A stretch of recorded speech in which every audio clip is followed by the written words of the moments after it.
আমরা যদি জিম্বাবুয়ের বিপক্ষেও অমিত মুরাদদের খেলানোর প্ল্যান না করি, তবে আমরা কিভাবে বড় দলগুলোর সাথে লড়াই করার সাহস দেখাবো?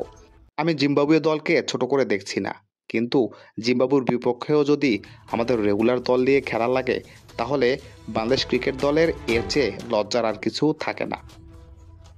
গত কয়েক বছর ধরে ঘরোয়া ক্রিকেটে পারফর্ম করে আসা অমিত হাসানকে কি সুযোগ দেওয়ার এটাই সুবর্ণ সুযোগ ছিল না? মুশফিক, তাইজুল, মমিনুল, মিরাজদের নিয়ে আর কত বছর জিম্বাবুয়ের বিপক্ষে খেলানো লাগবে? নাকি তাদের আরও গড় বাড়ানো লাগবে? রানা তাসকিনদের বিশ্রামে দিচ্ছেন, হাসান মাহমুদকেও কি সেম প্রক্রিয়ায় বিশ্রামে দেওয়া যেত না? নাকি পাইপলাইন দুর্বল রাখার ঐতিহ্য ধরে রাখবেন সারা বছর? লঙ্গার ফরম্যাটে ঘরোয়া লিগে রাজা মুগ্ধরা যেভাবে নিয়মিত পারফর্ম করেছেন, প্রশ্ন থাকে নাইম মুরাদদের স্পিনকে কবে কাজে লাগাবেন? তরুণ রোহানরা কাদের দেখে ঘরোয়া লিগে পারফর্ম করার অনুপ্রেরণা পাবে? আপনারা তো আর কোনো সিরিজেই মিরাজ, তাইজুলদের বাইরে গিয়ে কাউকে সুযোগ দেওয়ার চিন্তা করতে পারেন না।